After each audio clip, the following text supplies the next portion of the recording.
नमस्कार. आपला महाराष्ट्र या कार्यक्रमात तुम्हा सर्वांचं मनपूर्वक स्वागत. मी अमेय बोरकर घेऊन आलोय आपल्या महाराष्ट्रातील वैविध्यपूर्ण आणि वैशिष्ट्यपूर्ण घडामोडींचा कार्यक्रम, अर्थातच आपला महाराष्ट्र. चला तर मग सुरू करूया आपल्या महाराष्ट्राची ही रंजक सफर. महाराष्ट्र म्हटलं की 1 तारीख आपल्या सगळ्यांच्या डोळ्यासमोर येते आणि ती म्हणजे 1 मे, अर्थातच महाराष्ट्र दिन. आपल्या महाराष्ट्र राज्याची स्थापना झाली तो हा दिवस. आपल्या राज्याच्या स्थापनेनिमित्त हा दिवस आपण अत्यंत जल्लोषपूर्ण वातावरणात साजरा करतो. या वर्षी सुद्धा 1 मेचा उत्सव अत्यंत उत्साहवर्धक वातावरणात सर्वत्र साजरा केला गेला. चला तर या ऐतिहासिक दिवसाची तितकीच रोमहर्षक क्षणचित्र पाहूया. 1 मे 1960 रोजी महाराष्ट्र राज्याची स्थापना झाली. 1 मे रोजी संपूर्ण महाराष्ट्रात महाराष्ट्र दिन अतिशय उत्साहात साजरा केला गेला.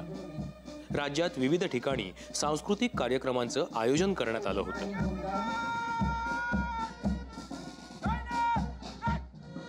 महाराष्ट्राच्या स्थापनेसाठी बलिदान देणाऱ्या हुतात्म्यांना यावेळी अभिवादन करण्यात आलं. 7 एप्रिल म्हणजे जागतिक आरोग्य दिन. या जागतिक आरोग्य दिनाचं औचित्य साधत RCF हॉस्पिटलतर्फे 1 एप्रिल ते 7 एप्रिल 2025च्या दरम्यान एका आरोग्य सप्ताहाचं आयोजन करण्यात आलं होतं. आणि या आरोग्य सप्ताहाचं ठळक वैशिष्ट्य होतं ते म्हणजे वॉक फॉर हेल्थ हा संदेश घेऊन निघालेली एक वॉकेथॉन. RCF हॉस्पिटल आणि CISFचे कर्मचारी तसेच त्यांचे कुटुंबीय यांनी उत्साहाने या वॉकेथॉनमध्ये सहभाग घेतला. ही वॉकेथॉन 6 एप्रिल रोजी पार पडली. चला तर या स्तुत्य उपक्रमाबद्दल आणखी जाणून घेऊया. RCF हॉस्पिटल इथे सकाळी 6:30 वाजता सर्वजण मोठ्या संख्येने रजिस्ट्रेशन करून उत्साहाने सहभागी झाले होते. सकाळी 7 वाजता RCFचे CMD श्रीयुत श्रीनिवास मुडगेरीकर यांच्या हस्ते हिरवा झेंडा दाखवत या वॉकेथॉनला सुरुवात झाली. एकूण 4 किलोमीटर अंतर पायी चालत लहान मुलांपासून ते ज्येष्ठ नागरिकांपर्यंत सर्वांनी यामध्ये आपला सहभाग नोंदवला. फिनिशिंग लाईनला सर्वांनी 4 किलोमीटर अंतर पार केल्यानंतर RCF हॉस्पिटलच्या वतीने प्लास्टिक टाळा हा संदेश देत RCFचा लोगो असलेली ज्यूटची बॅग सर्वांना गिफ्ट म्हणून दिली.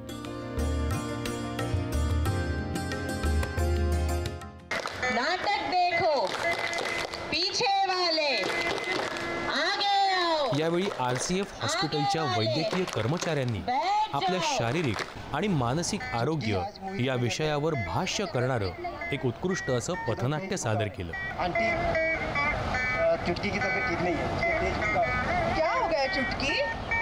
तुझे तो तेज बुखार है. और विराज, ये क्या? घर में पूरा गंदगी करके रखा है. तुम लोग बर्तन साफ नहीं करते क्या? और ये गमले में पानी भी रखा है. अरे घर की साफ सफाई करनी चाहिए ना. चलो अभी इसको बुखार है, डॉक्टर के पास लेके जाते हैं. या नाटकाद्वारे निरोगी आयुष्य, चांगल्या सवयी आणि स्वस्थ आयुष्य जगण्याचा संदेश देण्यात. महाराष्ट्रातील रंजक घडामोडींची ही सफर अशीच सुरू राहील. पण आता वेळ झाली आहे एका छोट्याशा विश्रांतीची. पण तुम्ही कुठेही जाऊ नका, पाहत रहा आपला महाराष्ट्र. आपला महाराष्ट्र या कार्यक्रमात तुमचं पुन्हा एकदा स्वागत. भारताच्या राजकीय आणि सामाजिक इतिहासात अनेक थोर व्यक्तिमत्व होऊन गेली आणि या थोर व्यक्तिमत्वांपैकीच एक अनन्यसाधारण व्यक्तिमत्व अर्थातच भारतरत्न महामानव डॉक्टर बाबासाहेब आंबेडकर, आपल्या भारतीय संविधानाचे शिल्पकार. डॉक्टर बाबासाहेब आंबेडकरांची 134वी जयंती नुकतीच म्हणजे 14 एप्रिल रोजी अत्यंत उत्साहपूर्ण वातावरणात सर्वत्र साजरी करण्यात आली. मुंबईच्या दूरदर्शन केंद्रात सुद्धा डॉक्टर बाबासाहेब आंबेडकरांच्या जयंतीनिमित्त एका विशेष कार्यक्रमाचं आयोजन करण्यात आलं होतं. चला तर या कार्यक्रमाची एक झलक पाहूया आणि भारतरत्न डॉक्टर बाबासाहेब आंबेडकरांना पुन्हा एकवार मनापासून अभिवादन करूया. हा दिवस आहे संविधानाचे शिल्पकार, महामानव, समाजक्रांतीचे महानायक, मानवतेचे अनमोल दीपस्तंभ डॉक्टर बाबासाहेब आंबेडकर यांच्या जयंतीचा. आज या पवित्र सोहळ्यात सहभागी होण्याचे भाग्य मला लाभले. याने माझे मन आनंदाने बहरून गेले आहे.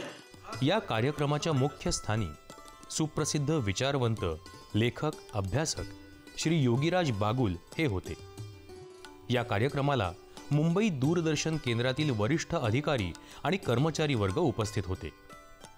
दीप प्रज्वलन केल्यानंतर त्रिशरण पंचशील आणि भीमस्तुतीच्या गायनानंतर प्रमुख वक्ते श्री योगीराज बागुल यांनी बाबासाहेबांच्या जीवनातील पण आतापर्यंत जनमानसात माहीत नसलेल्या काही अनमोल गोष्टी श्रोत्यांसमोर मांडल्या.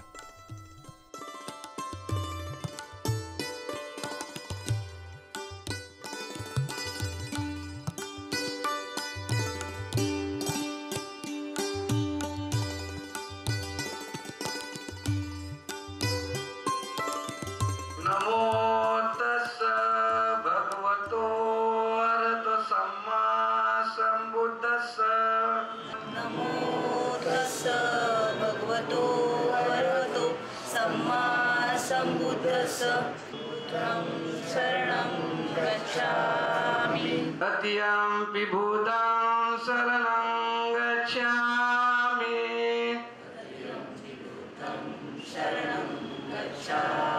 बाबासाहेबांनी मुंबईमध्ये त्यांची साधारण आर्थिक स्थिती चांगली झाल्यानंतर दादरला हिंदू कॉलनीमध्ये 2 प्लॉट घेतले. दादर स्थित राजगृह भवन याच्या संदर्भातील आठवणी तसेच बाबासाहेब आणि रमाई यांच्यामधील एक दुसऱ्यांच्या प्रती असणारी आदर भावना, राष्ट्र निर्मितीमध्ये असणारं त्यांचं अमूल्य योगदान, मी प्रथम भारतीय याची प्रचिती आणणारे विविध पैलू श्री योगीराज बागुल यांनी आपल्या संबोधनात उलगडले. 129 नंबरच्या प्लॉटवर बांधकाम सुरू केलं. जे बाबासाहेबांना जोपर्यंत ती मनासारखी वस्तू होत नव्हती त्यावेळेस अनेकदा ती पाडावं लागली. आणि बाबासाहेब म्हणायचे की मला खर्चाची पर्वा नाही. विशेष म्हणजे त्यावेळेस त्याच्या अगोदर बाबासाहेबांनी रमाबाईला आणि लक्ष्मीबाई म्हणजे बाबासाहेबांची भाऊज आहे रमाबाईची नणंद यांना दोघींनाही 40-40 हजाराचे दागिने करून दिले होते. जसं राजगृह तसं नाही केलेलं, तिथं फ्लॅट केले आणि ते फ्लॅट मग बाबासाहेबांनी भाड्याने दिले. त्या फ्लॅटच्या माध्यमातून जे भाडं यायचं त्या भाड्यामधून बाबासाहेबांनी मग परत रमाबाईचे जे दागिने विकले होते ते दागिने जेवढे पैसे होते त्याच्यापेक्षा जास्त पैशाचे करून दिले. 4 अपत्य ह्या माऊलीने ह्या दाम्पत्याने माती आड लुटली. 4 अपत्यांचा मृत्यू झाला आणि 3 अपत्याच्या निधनाच्या वेळेला तर बाबासाहेब नाही तेच जवळ. फक्त बाबासाहेब 3 व्यक्ती जेव्हा गेल्या बाबासाहेबांच्या कुटुंबातल्या 3 व्यक्ती ज्या गेल्या त्यांच्या मृत्यूच्या समयच बाबासाहेब येत आहेत. राजरत्न, रामजी आणि रामू तिघांची नाव आजपासून सुरू होतात. या तिघांच्या मृत्यूच्या वेळेला फक्त बाबासाहेब कुटुंबाबरोबर आहे. त्यांची बहीण गेली तुळसा, मंजुळा, त्यावेळेस सुद्धा बाबासाहेब नाही आहेत. कुठल्या तरी त्यांचा भाऊ गेला आनंदराव, त्यावेळी बाबासाहेब नाही आहेत, फॉरेनला आहेत. म्हणजे समाजाच्या कार्यासाठी स्वतःला झोपून देणे, वाहून घेणे, समाजाचं कार्य सोडा, देशाच्या कार्यासाठी बॉन्डिंग बघा कसं होतं, नवरा बायकोचं यांचं कसं होतं हे रमाबाई लक्षात ठेवतात की बाबासाहेब आपल्याला शिकू इच्छितात.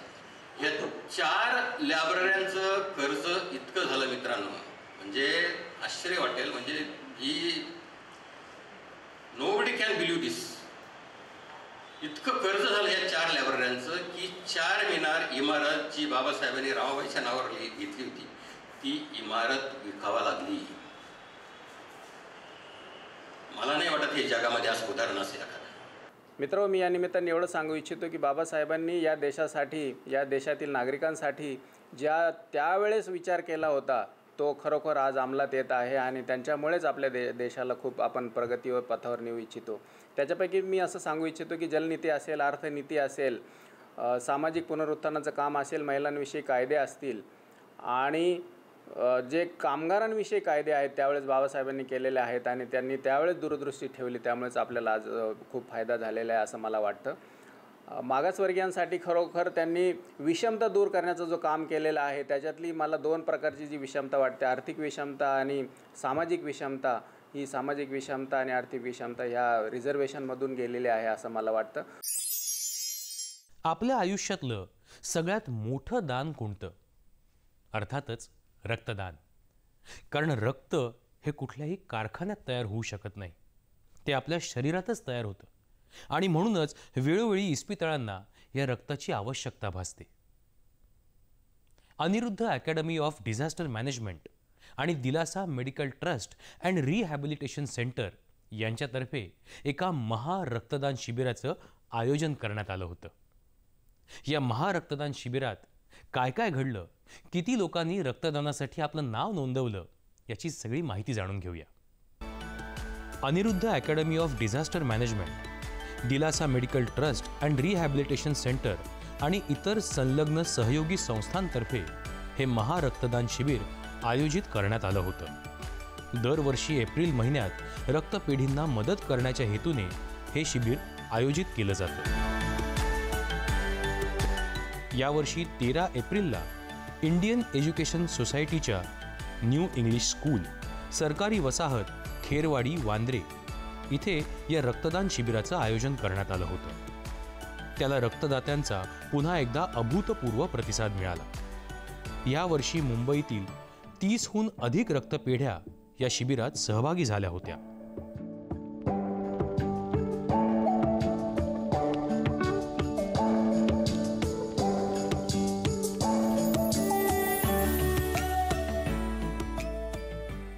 ह्या महारक्तदान शिबिरामध्ये 38 ब्लड बँक समाविष्ट झालेले आहेत. त्याचप्रमाणे 2000हून अधिक व्हॉलेंटियर्स, कार्यकर्ता, सेवक आजच्या ह्या कॅम्पमध्ये कार्यरत आहेत. आजच्या ह्या मुंबईच्या कॅम्प व्यतिरिक्त देशभरामध्ये विविध ठिकाणी ह्या महारक्तदान शिबिराचे आयोजन करण्यात आलेले आहे. साधारण 125हून अधिक ठिकाणी आज ज्याप्रमाणे मुंबईमध्ये कॅम्प होत आहे त्याप्रमाणे भारताच्या राज्याच्या विविध ठिकाणी देखील अशा प्रकारचे कॅम्प राबवले जात आहेत.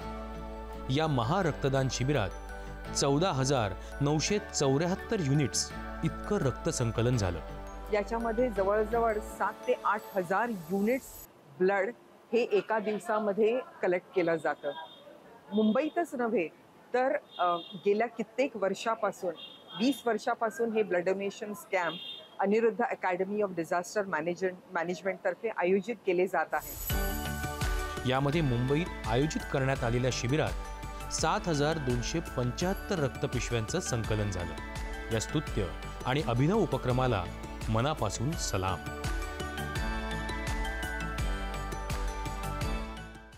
महाराष्ट्रातील या वैविध्यपूर्ण आणि वैशिष्ट्यपूर्ण घडामोडी पाहता पाहता पुन्हा वेळ झालीये एका छोट्याशा विश्रांतीची. पण तुम्ही कुठेही जाऊ नका, पाहत रहा आपला महाराष्ट्र. उद्योग जगताबरोबरच समाजकारण आणि अध्यात्म या क्षेत्रात सुद्धा आपला विशेष ठसा उमटवणारे श्री रवींद्र प्रभुदेसाई यांचा नुकताच टिळक महाराष्ट्र महाविद्यालयातर्फे डिलीट ही पदवी देऊन सन्मान करण्यात आला. हा बहुमान प्राप्त झाल्याबद्दल अलीकडेच ठाण्यामध्ये त्यांचा नागरी सत्कार करण्यात आला. चला तर या दिमागदार सत्कार सोहळ्याची काही क्षणचित्र पाहूया.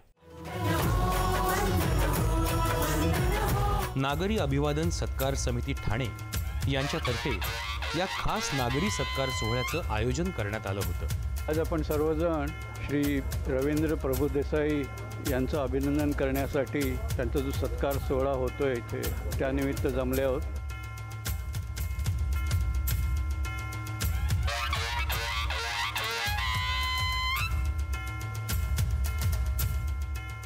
प्रभुदेसाई सरांचे विविध संस्थांनी विविध प्रकारचे सन्मान केलेले आहेत, परंतु आजचा हा सन्मान मला असं वाटतं एक विशेष सन्मान आहे.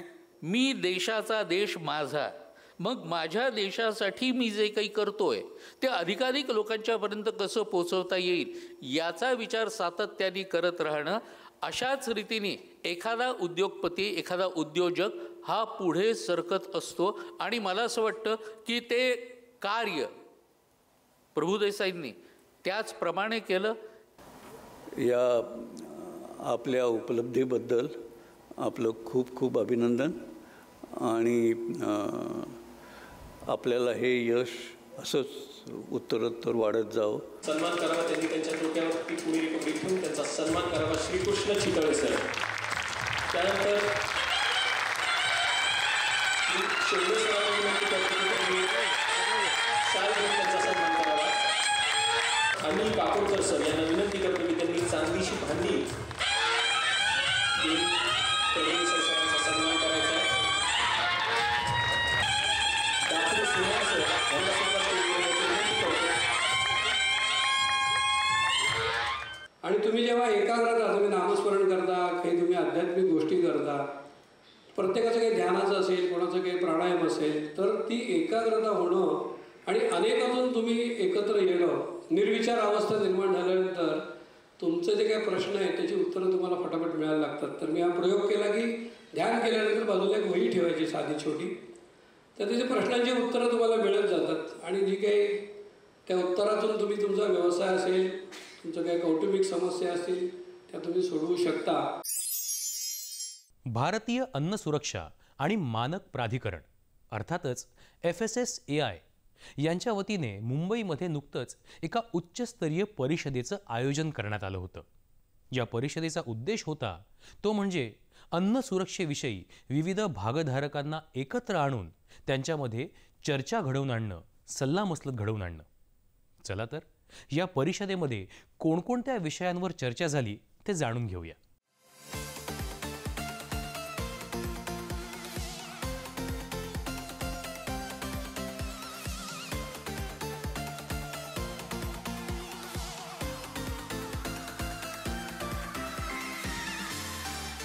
भारतीय अन्न सुरक्षा आणि मानक प्राधिकरण अर्थातच FSSAIच्या वतीने अन्न व्यवसायासाठी शाश्वत पॅकेजिंगवरील राष्ट्रीय भागधारक सल्लामसलत परिषद आयोजित करण्यात आली होती.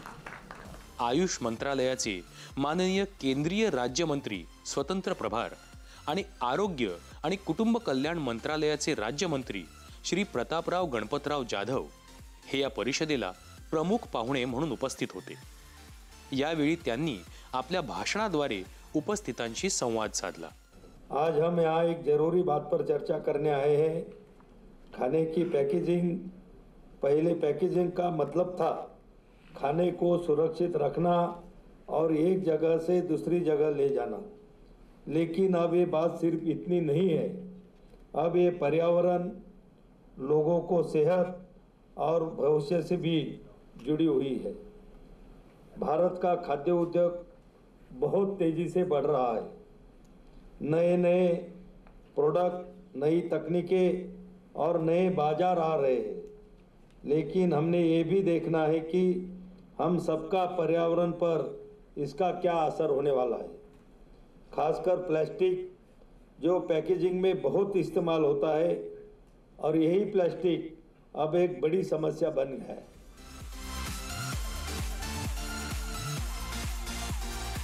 या सल्लामसलतीत अन्न पॅकेजिंग साहित्यांवरील राष्ट्रीय कायदे, पॅकेजिंग संदर्भातले धोके आणि शाश्वत पॅकेजिंग आणि प्रभावी पुनर्वापर उपायांसाठी नाविन्यपूर्ण तंत्रज्ञानाचा शोध घेण्यासाठी भागधारकांना एकत्र आणलं गेलं.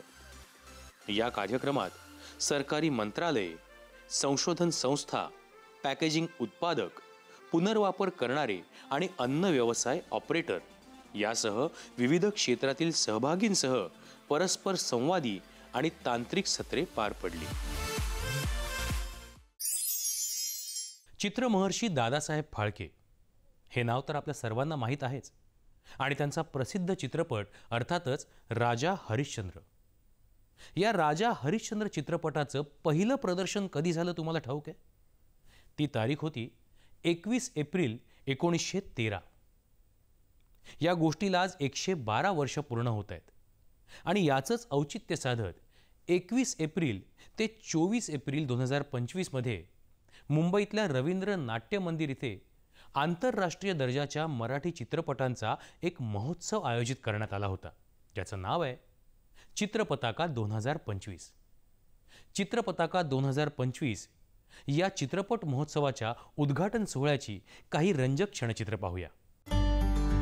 राज्य सरकारचा सांस्कृतिक कार्य विभाग, महाराष्ट्र चित्रपट आणि रंगभूमी सांस्कृतिक विकास महामंडळ तसंच मुंबईतील पु ल देशपांडे महाराष्ट्र कला अकादमीच्या वतीनं या पहिल्या आंतरराष्ट्रीय दर्जाच्या मराठी चित्रपट महोत्सवाचं म्हणजेच चित्रपताका 2025चं आयोजन करण्यात आलं होतं.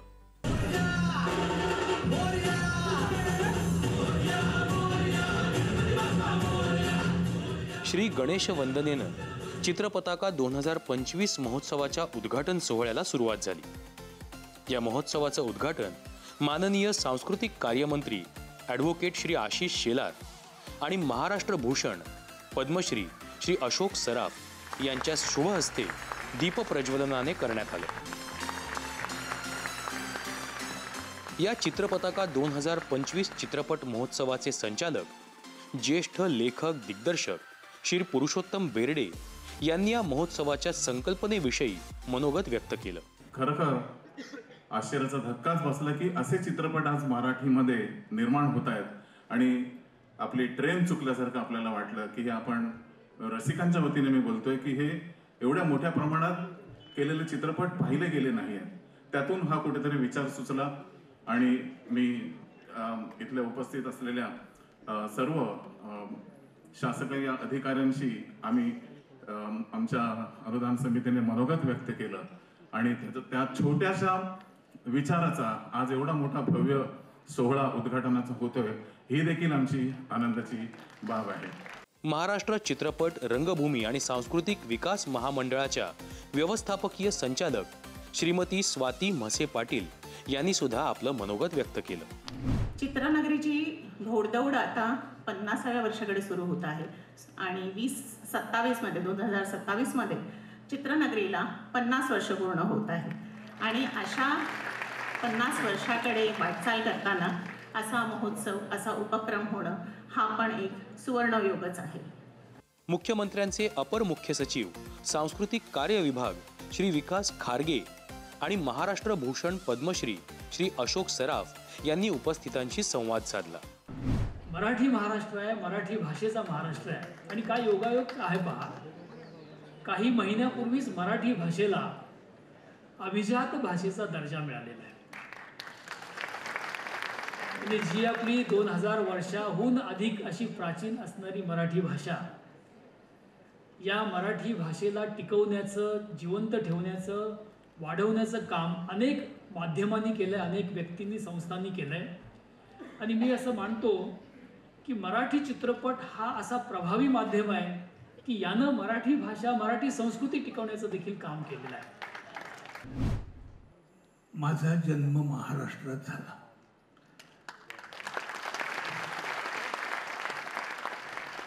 या महाराष्ट्रामध्ये कला, आर्ट याला जास्ती महत्त्व आहे आणि जास्ती समज पण आहे लोकांमध्ये.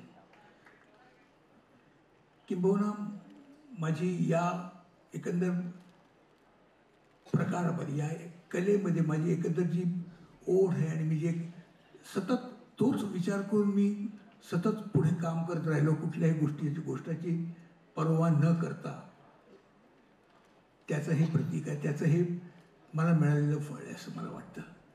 माननीय सांस्कृतिक कार्यमंत्री ॲडव्होकेट श्री आशिष शेलार यांनी आपल्या भाषणात या चित्रपट महोत्सवाच्या आयोजनाचं भरभरून कौतुक केलं. सर्वात प्रथम तर मला अतिशय आनंद होतो हे घोषित करण्यामध्ये की या देशातील पहिला आंतरराष्ट्रीय मराठी महोत्सव आजपासून सुरू झाला हे आज या ठिकाणी घोषित केलं. 112 वर्षापूर्वी ज्या सिनेमाचा प्रीमियर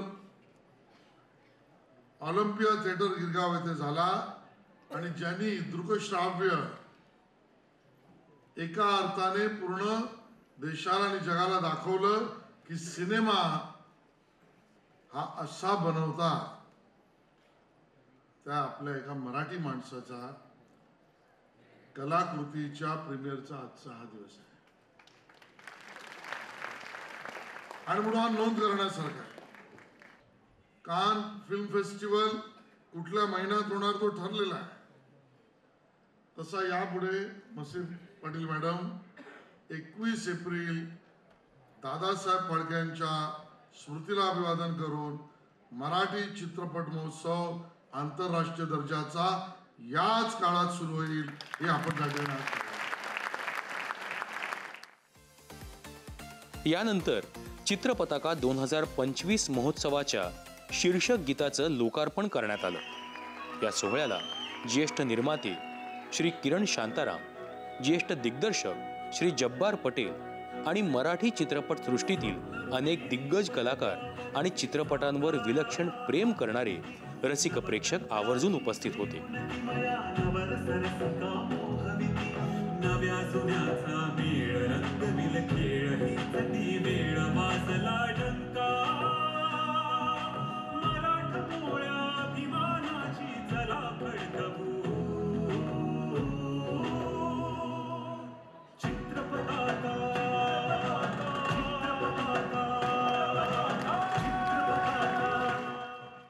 आपला महाराष्ट्राचा प्रत्येक भाग तुमच्यासाठी वैशिष्ट्यपूर्ण आणि वैविध्यपूर्ण घडामोडींचा नजराणा घेऊन येत असतो.